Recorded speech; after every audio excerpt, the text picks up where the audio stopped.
పూర్ణ యోగము అనేది మనకు అర్థమైనప్పుడు, మన శరీరంలో ఈ యొక్క దైవ శక్తులన్నీ యాక్టివేట్ అయినప్పుడు చాలామందికి సిద్ధులు అనేవి వస్తాయి. ఆ సిద్ధులకి సిద్ధి బుద్ధి సహిత వినాయకుడు అంటారు.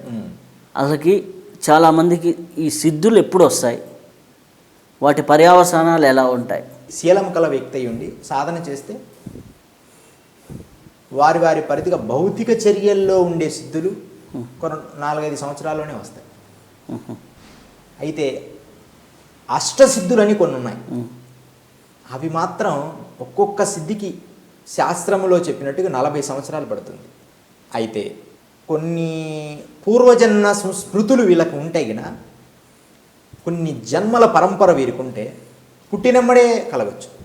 ఇప్పుడు మేము చెప్పాం కదా, పుట్టినమ్మడే మా దేహం గాలిలో నిద్రపోతుంది అని. దగ్గర 15 అడుగులు గాలిలో లేసి అక్కడ పడుకున్నాయి.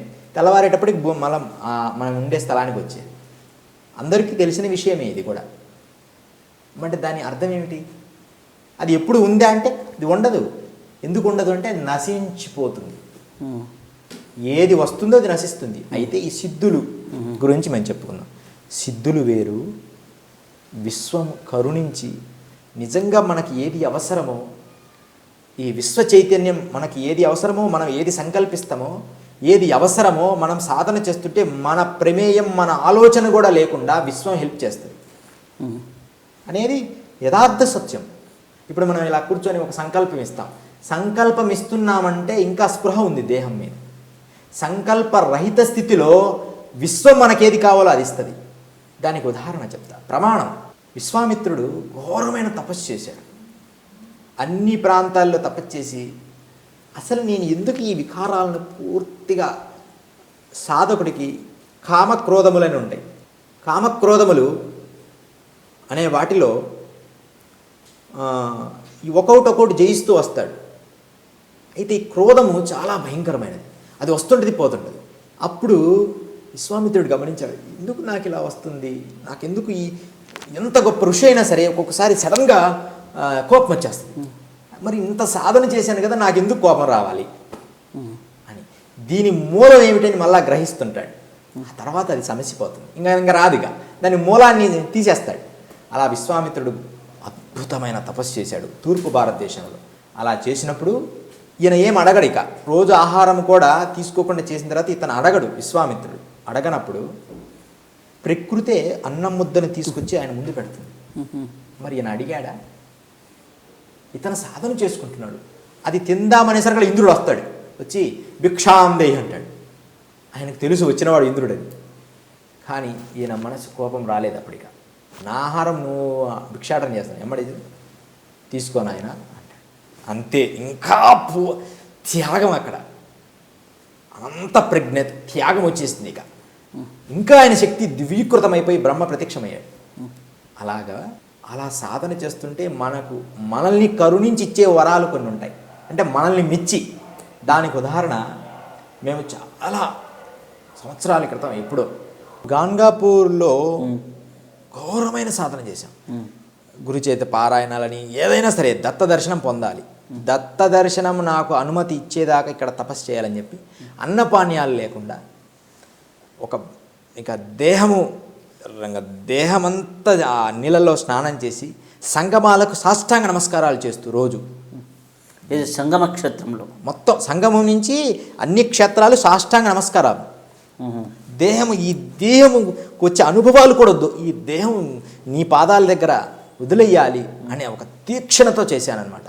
అన్నపానీయాలు లేకుండా అలా చేయడం, మళ్ళీ అలసిపోవడం, మళ్ళీ సాధన చేయడం, మళ్ళీ అలా చేయంగా కొద్ది రోజులకు ఒకరోజు ఉదయాన్నే నదీ స్నానానికి మధ్యలోకి వెళ్తా. నదిలోకి అలా మధ్యలోకి వెళ్ళి అలా మునిగి నీటి లోపల సాధన చేస్తా. కొద్దిసేపు నీటి లోపల మునిగి కొన్ని నిమిషాలు లోపల ఉండి సాధన చేయడం, అదొక యోగం. నీటి పైన సాధన చేయడం అందరికీ తెలిసింది. నీటి లోపల సాధన చేయడం కూడా ఒక గొప్ప యోగమే. ఫస్ట్ కొంతకాలం నేను మొదట సాధనలో ముక్కు మూసుకొని చేశాను. తర్వాత చేయంగా ముక్కును కూడా నీళ్ళలో మునగనప్పుడు ఆటోమేటిక్గా రంధ్రాలు బంధించినట్టుగా ఇంతవరకు వెళ్తాయి నీళ్ళు.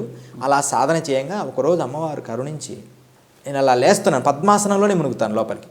లేస్తున్నప్పుడు ఒక పాత్ర నాకు వచ్చింది. నేను అనుకున్నాను, ఎవరన్నా ఏదన్నా పదార్థాలు తీసుకొచ్చుకొని ముంచేసింటారు, అంటే అక్కడ ఏదైనా వదిలేసింటారు అనుకున్నా. ఆ పాత్ర తీసుకుపోయి ఏదైనా దత్తుడి ఫోటోనో ఏదో పెట్టుకోవచ్చు కదా, ఇత్తడి పాత్ర అది బాగా మెరుస్తుంది. సరే అని చెప్పి అలా వెళ్ళి అలా గురువు చరిత్ర పారాయణ అయిపోయింది. ఈ పాత్ర దేనికి వాడలేదు, పారాయణం అయిపోయిన తర్వాత ఆ పాత్రలో చేపెట్టాను. ఈ పాత్ర ఇలా తుడవడాన్ని శుభ్రం చేసుకొని ఇట్లా అలా చేపెట్టగానే అరటి పనులు వచ్చాయి. అరే ఇది ఎవరు చూడలేదు కదా అని కొంచెం గమనించాను. ఎవరు చూడలేదు అంటే ఎవరికి వాళ్ళు అక్కడక్కడ ఉన్నారు, ఎక్కువ మంది జనాలు తక్కువ ఉన్నారు. తర్వాత మరి తినమనే కదా, మరి అక్షయ పాత్ర తిందామా వద్దా, ఆకలేమో అవుతూనే ఉంది. కానీ ఏదైనా సరే నీళ్లు మాత్రమే తీసుకుంటూ ఉన్నాను అన్నమాట. ఆ అరటిపండు తినేసాను, మరలా పెట్టాను, మరలా అరటిపండ్లు వచ్చాయి. అలా వస్తూ ఉన్నాయి. కొంత పక్కన ఒక మరాఠీ ఒక ముసలా ఆవిడ ఉంది. అబ్బో గురువుగారు పాత్రలో అరటిపండ్లు వస్తున్నాయి అని కొంచెం గట్టిగా అన్నది. ఇటు పక్క ఒక అబ్బాయి డిగ్రీ చదివే అబ్బాయి అన్నాడు, ఏదో చదివాడట డిగ్రీ, ఆ అబ్బాయి కూడా వచ్చాడు. ఇక వాళ్ళకి ఇచ్చాను, వీళ్ళకి ఇచ్చాను, అక్కడ ఉన్న వాళ్ళందరికీ ఇచ్చాను.